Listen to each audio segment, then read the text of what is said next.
బాబు ఏమనుకోక ఈరోజు మా ఇంట్లో పప్పు ఉంది. అయ్యో అంటే ఏం పర్లేదు. నేను అట్లా ఏం లేదు, నేను ఏదైనా తింటా. ఇంట్లో కూడా అంతే, నీ మా మమ్మీ ఏది చేసి పెడితే అదే మహాప్రసాదం అనుకొని తింటా. ఏంటి ఈరోజు కూడా పప్పేనా? అయినా మొన్ననే కదా చేస్తావు. నేను తినపో, నేను బయట తింటా. అయినా ఎన్నిసార్లు చెప్పాలి నీకు నాకు చికెన్ లేకపోతే ముద్ద దిగదని? అంటే వాటర్ ఎక్కడ ఉన్నాయి? పర్లేదు, నేనే తెచ్చుకుంటా. ఇంట్లో కూడా ఇంతే, నేనే నా పని నేను చేసుకుంటా. నాకు ఎందుకో తెలీదు, తల్లిదండ్రులకి పెద్దవాళ్ళకి పని చెప్పకూడదు కదా, నా పని నేనే చేసుకుంటా.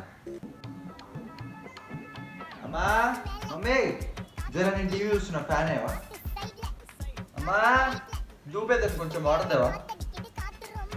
అమ్మా, మమ్మీ తొందరగా ఇక్కడ తొందరగా తొందరగా కొంచెం ఆ రిమోట్ ఇవ్వవా? వీడు ఎప్పుడు ఇంతేనా అంటే ఎప్పుడు ఆ ఫోన్లోనే మీతో టైం స్పెండ్ చేయడా?